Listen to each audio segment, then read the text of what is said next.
अस्सलाम वालेकुम, welcome to agenda CSS. आज हम बात करेंगे एसे के इंट्रोडक्शन और कंक्लूजन के बारे में। उन दोनों को कंपेयर करेंगे। एक एसे का इंट्रोडक्शन जो कि मैं आपके साथ शेयर करूंगा, उसमें एरर्स पॉइंट आउट करेंगे हम और फिर उससे सीखेंगे कि कौन कौन सी गलतियां आपने नहीं करनी। उसके अलावा इंट्रोडक्शन और कंक्लूजन की लेंथ के ऊपर भी हम थोड़ा सा डिस्कस करेंगे कि कितनी होनी चाहिए और क्या एक अच्छा इंट्रोडक्शन या अच्छा कंक्लूजन आपको पास करवा सकता है या नहीं करवा सकता। तो लेट्स गेट स्टार्टेड। तो आज की वीडियो का जो क्वेश्चन ऑफ द डे है वो ये है कि वर्ल्ड वॉर वन के बाद कोई ऑर्गेनाइजेशन बनाई गई थी, वो कौन सी थी, उसका नाम क्या था and what was it's purpose, और ये फेल क्यों हो गई थी। इसको कमेंट्स में बताइएगा मुझे, क्योंकि इस इंट्रोडक्शन में हम बेसिकली वर्ल्ड वॉर टू के बारे में बात करेंगे। तो मैं आपसे पूछना चाह रहा हूँ कि वर्ल्ड वॉर वन के बाद जो ऑर्गेनाइजेशन अमल में आई थी उसका नाम क्या था, उसका फंक्शन क्या था और वो फेल क्यों हो गई। So let's get into the introduction of this essay. जी, तो आज का इंट्रोडक्शन स्टार्ट करते हैं। Is global peace utopian myth? Since the era preceding the two world wars, World War I and World War II, fought during the first half of 20th century, global peace has remained the foremost priority of international community.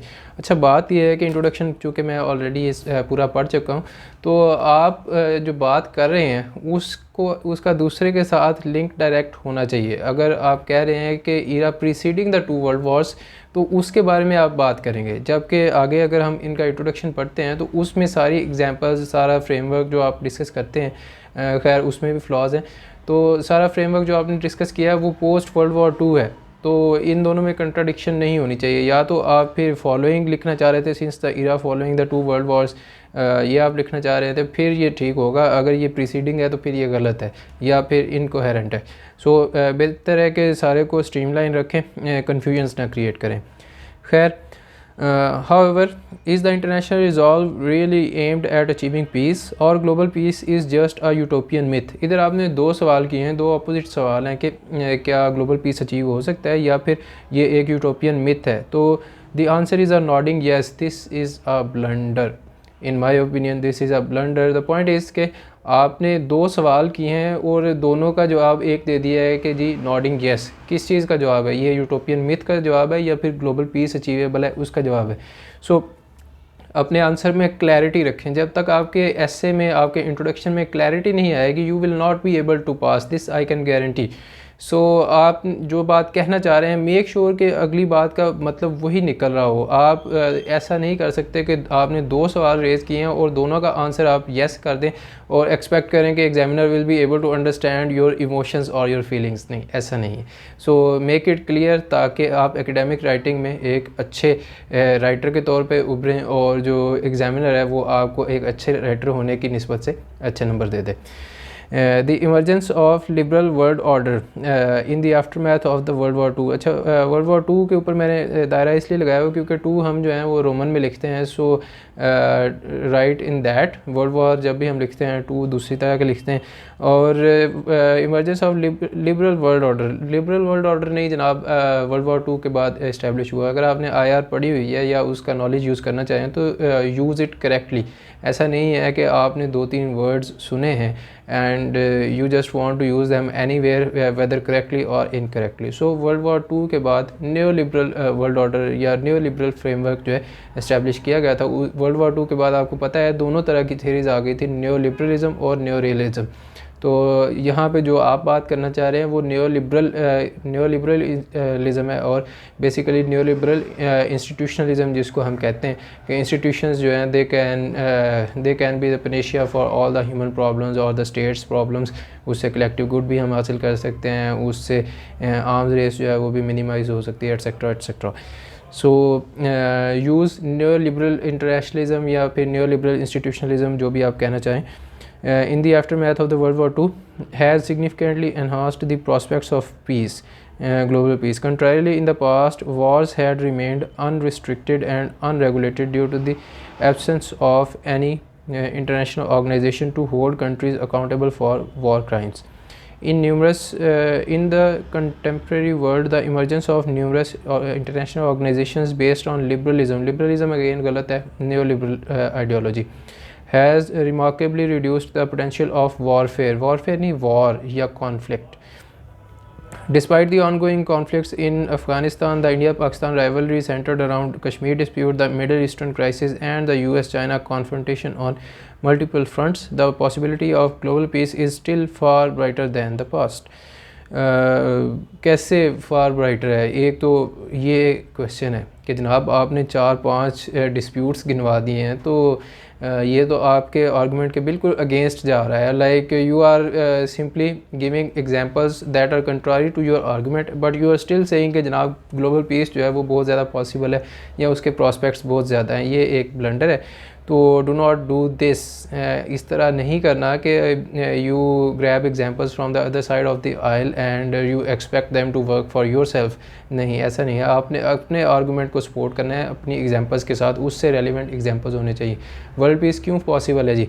World peace इसलिए possible है, nuclear arms जो हैं वो एक deterrent के तौर पे act कर रही हैं. वर्ल्ड पीस इसलिए पॉसिबल है क्योंकि अब जो वायलेंस या वॉर्स की वजह से कैजुअलिटीज़ हैं पर ईयर आप कह सकते हैं वो बहुत कम है. Like less than 1% of the casualties today are result of war या फिर टेररिज्म एट्सेट्रा. वाइल अगर आप 200-300 साल पीछे चले जाते हैं तो वॉर्स की वजह से जो है वो 20% 30% पर ईयर जो कैजुअलिटीज़ हैं वो 20-30% भी होती थी. So do not do this. आपने कन्फ्लिक्टिंग आर्गूमेंट्स नहीं देने. अच्छा जी, इसमें मैंने लिखा है very narrow approach shows lack of arguments and diversity of knowledge. Very true कि आपने जो अपना आर्गूमेंट प्रूव करना है उसको सिर्फ एक चीज़ के ऊपर आप बेस कर रहे हैं, वो है नियो लिबरल इंस्टीट्यूशनलिज्म या नियो लिबरल इंस्टीट्यूशंस जो कि वर्ल्ड वॉर 2 के बाद कायम हुए हैं. तो उनकी वजह से हमें लगता है कि ग्लोबल पीस जो है वो बहुत ज़्यादा पॉसिबल है. ये एक नैरो अप्रोच है. आप इससे लगता है कि आपने सिर्फ IR के कोई 5-6 पेज पढ़े हैं और उससे उसी थ्योरी से आप इतना इम्प्रेस हो गए हैं कि आप उसको यूज़ करना चाह रहे हैं, या ये कह रहे हैं कि सिर्फ ये थ्योरी जो है ये हमारे सारे काम कर देगी and it can provide us solutions. But ऐसा नहीं है. So you have to include a range of arguments, या फिर आप एक डाइवर्सिटी ऑफ नॉलेज को डिमॉन्स्ट्रेट करें ताकि पता चले कि ये बंदा वाकई पढ़ा लिखा है, इसने कहीं से रट्टा मार के या 2-3 पेज पढ़ के ये ऐसे नहीं लिखा. In the words of the former US President William Woodrow Wilson, a lasting peace should be a peace without victory. Should के ऊपर I think इनका बेल्ट है या क्या है, ये पड़ा हुआ. खैर, today the world needs leaders having firm belief in humanity and collective peace. So, although the world has been facing multi-dimensional challenges, yet yet आ गया. इसका मैंने आपको कल भी बताया था कि although के बाद yet नहीं आता. although is itself a conditional. Peace can be achieved through concerted efforts by the international community.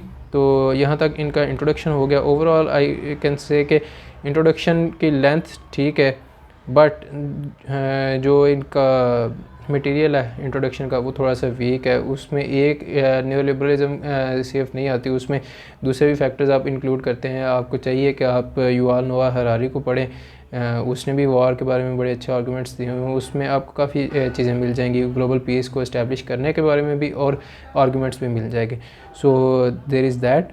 और try to incorporate diversity of arguments और डाटा ऐड करें इसमें कैजुअलिटीज़ के बारे में या दूसरा जो भी रेलिवेंट हो. और बाकी बेहतर है, पहले से ग्रामेटिकल मिस्टेक्स कम है और आई होप कि it will get better with time. चलें जी, इनके इंट्रोडक्शन के बाद हम चलते हैं कंक्लूजन पे. Conclusion in a nutshell, it can be concluded that in a world characterized by multilateral world order, ये वो मैंने उसको काट के जो सही किया वो ये है कि that in a multilateral world characterized by myriads of regional and international organizations, global peace can be achieved easily. What we need is solidarity and determination to carve out new methods of lasting peace. The evil forces. अब evil forces जो है ना, इसको पढ़ के आपको लगता है कि ये थियोलॉजी का एग्ज़ाम है या फिर कोई you are somewhat Catholic person और अ प्रोटेस्टेंट वन जो कि चर्च में बैठ के लिख रहा है और वो you know this type of jargon and language is used by those people. आप अगर इंटरनेशनल रिलेशंस के स्टूडेंट हैं या फिर आपने ऐसे में आर्गूमेंट देना है तो आप ईवल फोर्सेस की बजाय आप उसको डिस्टेबलाइजिंग फोर्सेस की कहते हैं ताकि आपकी राइटिंग एकेडमिक रहे, वो थियोलॉजिकल ना हो जाए. So the evil forces must be dealt with an iron hand and custodians of global peace. उसके बाद कॉमा नहीं आएगा. Must triumph over the world. Must triumph over the world. I don't think this is right. Must jealously guard the virtue of peace. तो अगर वो guardians of peace है तो उसको guard करना चाहिए definitely. Bridging the gaps among international community needs concerted efforts both by the global north and the global south. global north and south, ये north and south तब आप लिखेंगे जब वो दोनों एक ही हैं. अगर आपने अलग-अलग लिखने हैं, नॉर्थ अलग है साउथ अलग है, तो the global north and the global south, जो एंटिटीज़ अलग-अलग हैं उनके अलग-अलग आर्टिकल्स आते हैं. We will have to burn the midnight oil to fulfil the objective of global piece. Burn the midnight oil जो है बेसिकली बहुत ज़्यादा हार्ड वर्क को कहते हैं, और या यूँ कह लें कि एकेडमिक्स में यूज़ होता है कि जनाब आप you should burn the midnight oil and prepare for CSS exams in the December and January etcetera. लेकिन यहाँ पे I think it will be better कि आप जो डिप्लोमेटिक लैंग्वेज है या जो आप इंटरनेशनल रिलेशंस के मैगजीन्स में पढ़ते हैं वो यूज़ करें, लाइक मेकिंग अनटायरिंग एफर्ट्स. तो it can be better. The global politics must be regulated by the idea of positive sum game. Okay, a win-win situation for the entire world will ultimately make a headway towards achieving sustainable global peace and make the planet Earth a place worth living. Win-win situation हो गई और planet worth living आ गया, अच्छा है. But still एक मज़े का concluding sentence चाहिए था, वो मैं एक आपको दे देता हूँ. जैसे आपने कहा कि जी carve out new methods and ways of establishing peace, तो इसको अगर आप थोड़ा सा एंड पे लें तो वो आपका बहुत अच्छा कंक्लूजन बन जाएगा. और उसके साथ आप एक और जुमला ऐड कर सकते हैं, the real voyage of discovery consists not in finding new landscapes but in having new eyes. ये एक कोट है और ये एक बहुत अच्छी कोट है आपके कंक्लूजन को क्लोज़ ऑफ करने के लिए, तो इसको आप इनकॉर्पोरेट कर सकते हैं. उसके अलावा जी आपकी जो कंक्लूजन की लेंथ है ये इनफ नहीं है. आई counted the lines and there were almost 14 lines in the conclusion, और 7 वर्ड्स पर लाइन के हिसाब से ये ऑलमोस्ट 140 वर्ड्स बनते हैं. तो इंट्रोडक्शन और कंक्लूजन को ऑलमोस्ट सिमिलर लेंथ का होना चाहिए. कंक्लूजन कैन बी 10, 15 और 20 words less than introduction, but इतना ज़्यादा फ़र्क नहीं होना चाहिए कि आपका जो इंट्रोडक्शन है वो जा रहा है कहीं पे आई थिंक 230, 240 पे, और आपका कंक्लूजन जो है वो 140 पे क्लोज़ हो गया है. So this is a big gap. ऐसा ना करें, दोनों की जो लेंथ है उसको जहन में रखें. इसी तरह आपके जो पैराग्राफ्स हैं उसमें भी थोड़ा सा यही इशू है कि जिन पैराग्राफ्स में आपके पास मटेरियल है वो थोड़े से लंबे हो गए हैं, जिनमें नहीं है वो आपके शॉर्टर पैराग्राफ्स हैं या वो 8-8, 10-10 लाइनों के हैं, तो वो 60, 70 या 80 वर्ड्स के पैराग्राफ है जो आपको बहुत ज़्यादा आते हैं या जिनमें आपके पास ज़्यादा एग्जांपल्स हैं, वो आपने खींच के कोई लाइक 130 के राउंड पे ले गए हैं एक तो पैराग्राफ्स को. सो डू नॉट डू दिस, और इस तरह कंक्लूजन ना लिखें, बेहतर है. This is my evaluation. I hope you like it. If you want your essays evaluated by me, then you can contact me, and I'll see you in the next video with new material, with new essay or current affairs material. Take care. Allah Hafiz.